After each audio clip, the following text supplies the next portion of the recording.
Roll call, please. Baronis. Present. Bolin. Present. Ganning. Present. Lopez. Verret. Williams. Yancey Smith. Present. Thank you to the board members for being here. We have a quorum. Please stand for the Pledge of Allegiance, which is right behind you.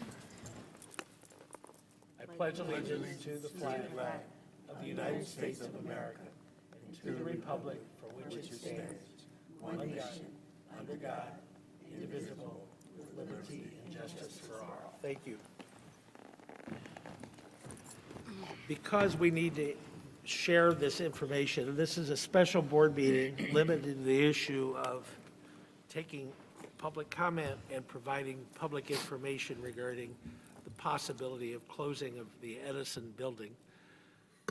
In order to make sure that the information that we have is shared with the public first, we will start with Mr. Neal. I think you're going to provide us with some information about what, from the business office standpoint, what we're dealing with.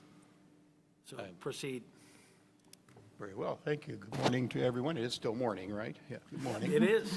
Okay, so, well, over the past year and a half, as the board is aware, we have been, as an administration, have been looking at all aspects of the district to try to determine where we are and then from there to determine how best to get to where we want to be, which is to create a destination district where people want to be here and are seeking to be a part of our community. So in order to get there, we've been looking at absolutely everything. And my end of that is the finances and the facilities. And of course, as we've looked at the finances, and we've talked about this in multiple board meetings, we do have a structural deficit in our budget, which is whittling away at our reserves, and we need to eliminate that. And as part of that, that means we need to look at any opportunity we have to increase efficiency and even possibly consolidate operations so that we can live within the means that we have. So that's what has kind of brought us to this point. We weren't originally planning to try to close anything immediately. However, there are some other factors when we start talking facilities that led us to say that Edison may need to be closed and do so sooner rather than later. So this is the point we're at, and I'm going to try to make this work here. So as we went through this process, the very first thing that we did was back in August of 2024, we contracted with our district architect, DLA, to conduct a 10-year life safety survey and a facility assessment of all of our facilities. And the numbers we have here are preliminary numbers. These are things that were given to us kind of an advanced copy. We will have the final copy, I am told, sometime next week, and that will, we may update these numbers a little bit for our other two presentations, that they should be largely the same. We reviewed student enrollment data, building space, as I said, the spending, our district needs, the structural deficit. And looking at buildings, we had to look at all the costs to bring our buildings up to date. Many of our buildings are 60, 70 plus years old and really haven't been touched much since they were built. And they've gotten to the point where they need some work if we're going to continue to use them and use them safely and effectively for learning. So what we're going to talk about going forward is some of the reason why we have arrived at Edison School as a building we need to look at very closely on in a more immediate basis. So I believe we start here, and this is where I'm going to ask Mr. Draper and I believe we have Brian, one of our architects here, to kind of talk about what is happening at Edison School with regard to the structure of the building. So did you want to start with that? Or? I can start. Okay. Just a little bit of background on Edison. It was built in 1956, and the original building ran parallel with Maple Street. In 1958, the addition was put on. That is what you're seeing here, and that's the part that runs east and west. In 1990, 91, we had a similar issue. Architects were involved, engineers. They came in and they lifted up that side of the building. So approximately 32, 33 years ago. 35 years later, it looks like it's doing the same thing. So engineers has been on site, the architect is here. We are trying to dig into this a little bit deeper. He will be on site next Monday. By next Wednesday, like Mr. Neal said, we should have the report for this building. And basically, what's happening, as you can see, you have one half of the building is fine, the other half is starting to, the foundation's starting to sink slightly. And that is creating the crack in the building. So on the left-hand side, you see the exterior version of it. Anybody who wants to go by can look at that. The interior picture is from the classroom on the other side of this wall. But it actually, if you go in the first, I think, was it four or five classrooms on that side of the building, you can see a crack in each of those walls. Correct. Going down, getting slightly less as you get further down the hallway.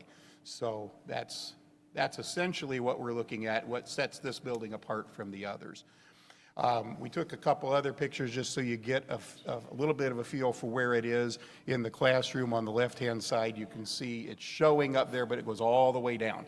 And a little closer version of it, if you looked on the other side of the room, you would see a crack on that side that goes into the next classroom. So it's very prominent. These are showing just where the repair were made before. This is just a couple of the spots. Where it's circled is where the jacks were, I believe, under the floor. So when they brought it up in the last time, I don't know why it originally sank or why it's sinking this time. There's something there's an underlying issue there that I don't think has been able to be remediated. Just another little piece of evidence, the first unit vent, you see the windowsill in marble and then the unit vent at the bottom, and there's several inches between the two, and that's across the hall. In this classroom that we're looking at, not only is the windowsill on top of the unit vent, it's actually being pushed up by the unit vent a little bit. So it's clearly, it's showing that we're having a problem here. So as we began looking at all of our facilities, we do have all of the buildings listed here that were originally intended to be elementary buildings. Aroma Park is closed, Avis Huff is used as an alternative site, and Pregler is used as our early childhood site. That leaves Edison, Taft, Mark Twain, and Steuben as the remaining primary schools. And you can clearly see, as you look at this, that Edison, with the orange bar being the total cost there, at least estimated at this time, these are the costs that are estimated to keep the water running, keep the wiring good, the rain out, and yes, and in fact air condition the buildings, but also to make sure they're heated and so forth. So these are not costs to fully update the facilities. These are just the minimum we would need to keep them operating into the future. Okay, so Edison by far is exceeding the other buildings. And just breaking it down into Edison, the largest piece of it is infrastructure, and that is, there's a piece of that has an estimate for repairing this engineering piece, but since we don't know what all is at play in there, that could go up or down depending on what is ultimately determined. So the question comes up, is the building safe to be in? And the answer is right now it is. It is safe to be in, but we do not want to take a chance that it becomes unsafe in the future. So we either have to fix it or we have to move out. And so that's the point we're at now. And as we look at our financials and at the needs of all of our facilities, not just Edison, but all of our facilities, the most sound financial decision and the best decision for our students going forward is to recommend the closure of Edison School. Just a little bit to show the population. It is our smallest primary site with 185 students now, and it has been roughly in that range for the last several years. So, not that that is the primary factor, but just to show. So our process that we're following, the board in December passed a resolution to contemplate and consider closure. There are 3 public hearings. This is the first of the 3. We will have 2 more, January 7th and 8th. And those will be at Edison in the evening, I believe at 5:30 5? Okay, I keep making these a half hour later in my head, I'm sorry. So if after that, the board is in agreement with the administrative recommendation, then a resolution would be passed to close the building at the end of the year. The impact to students would be reassigned to remaining elementary buildings moving forward.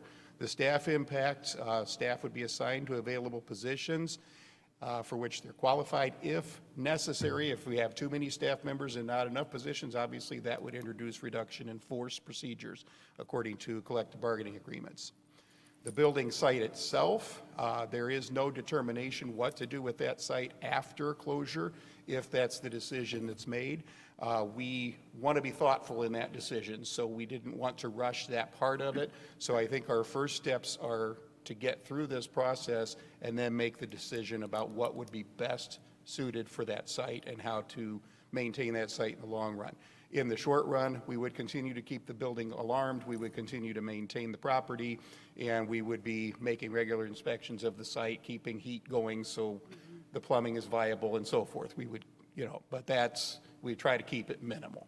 So that is the rundown of what's going on here. I thank you for your attention to this, and I'm certainly, we have people here to answer whatever questions might come up. Are there any of the board members present, or any questions of Mr. Neal at this point regarding some of this information? I think the pictures, I don't think any of us have seen before. Some of us have seen the building and the situation, but any questions from the board members? No. What I want to make clear is this is not in any way a reflection upon what's happening inside the building.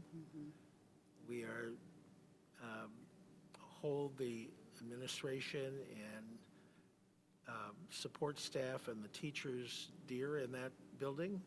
We have a lot of very experienced and qualified, or highly qualified teachers there, which we want to use, will have to use in other places if the decision is made. But it's really just a function of, from a money standpoint, we need to find out how to save money.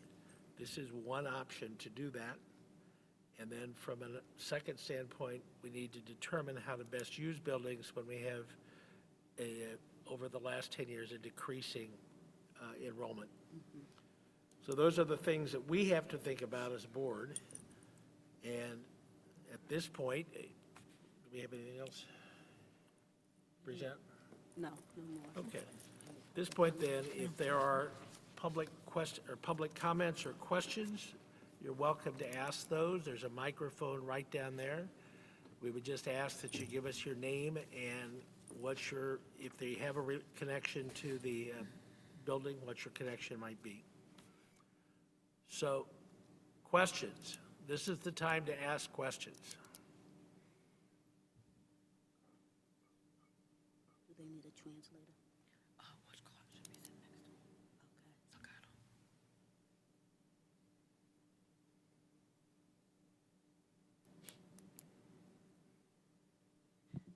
Hello, good morning. My name is Gisela.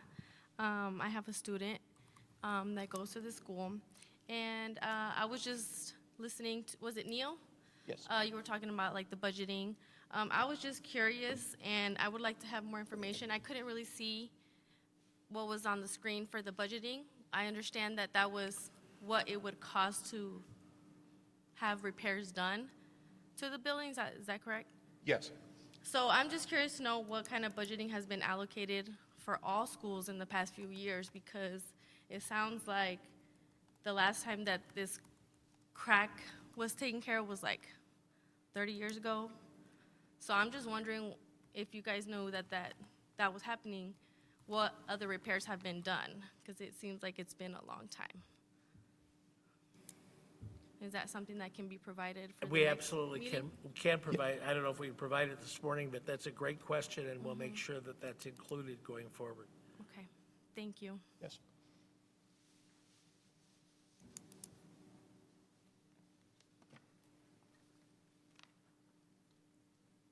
Any other questions or comments or concerns?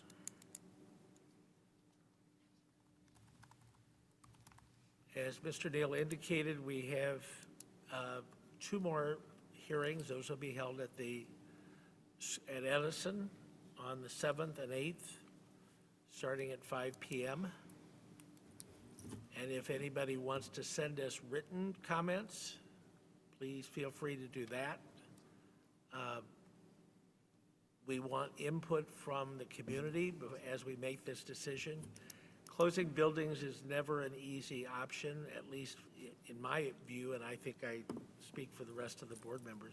It's not something we anticipated doing or wanted to do, but as we look at expenses, just year to year, month to month operating expenses, that's one of the options that we have to look at. So going once, so hearing no, any other questions? You wanna- Yeah. I think I just want to add that, and probably we didn't spend enough time on this portion. We have declining enrollment across the entire district. So we have more building space than we do students. So really what we're trying to do is not just ensure that our staff and students are safe, but that we are effectively and efficiently using our buildings. Again, all of our buildings are currently underutilized. So we know in order to right-size the budget as well as the district, we need to consolidate and move students in areas of school buildings where there is space. Edison, it was accelerated because you can see through the presentation, it's roughly $7 million, and that doesn't include the abatement. So there are other underlying costs that are not captured here, and we can include those moving forward, but at the end of the day, we have declining enrollment across all of our school districts, and we have spaces that are underutilized. So I think it's a combination of things that are leading us to why Edison. Mr. Neal, would that be correct? Yes, and I was trying to communicate that, and I appreciate you really highlighting that. Edison stepped out ahead and in priority because of the issues it's facing that are unique to that site. But this is something that we have to look at one way or another because we cannot afford to keep open spaces that we're not utilizing because we're already overspending. That's correct. But if we can get our spending within our means, then we have an excellent opportunity to move this school district forward. Absolutely. Okay, one last chance. Hearing and seeing nobody else that is anxious to make a statement, I need a motion to adjourn. So moved. Is there a second? Second. Before we vote, thank you so much for those of you who have come today. Please spread the word about the other two hearings so that people can, I have a hand in the air, yes. I can't hear you, but, Question that you just came up with. Another question. okay, sure, ask it. We aren't adjourned, we're almost adjourned, but we're not yet. You're on the edge. Hi, my name is Mario, and I have a student at Edison. My question is, how would you guys, at what school, or were you based it off of neighborhoods, would the students attend? What's the question? Where would the kids go from Edison? And For neighborhood schools. we're in the midst of doing what's called an enrollment and boundary study because we have concerns about not having neighborhood schools as such and the amount of moving that our kids have to do from building to building to building. I'm not avoiding your answering your question, but I don't think we have an answer to that question until we make sure whether we're going to retain grade centers or we're going to go back to neighborhood schools. Yeah, let me just add, finish.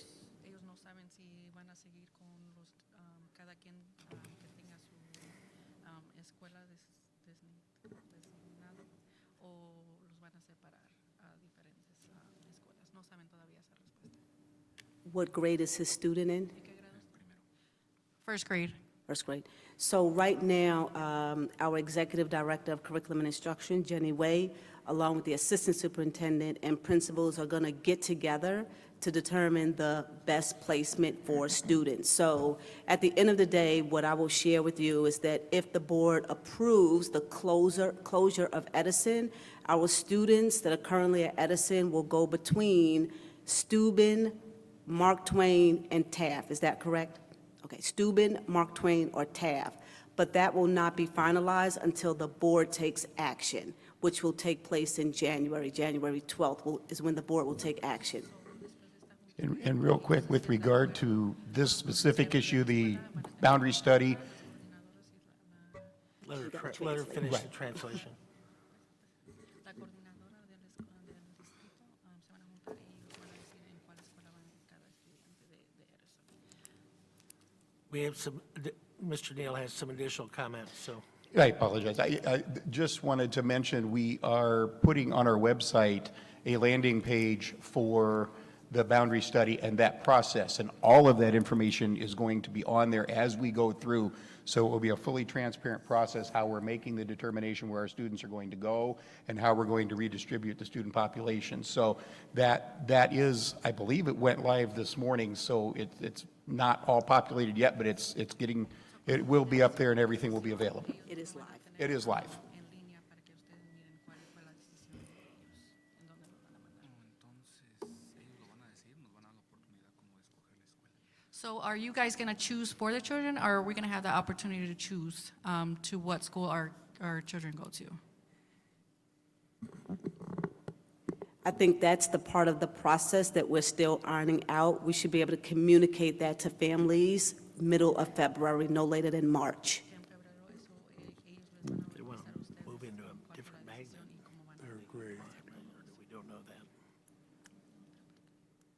That's fine. Okay, I have no other questions. Thank you very much.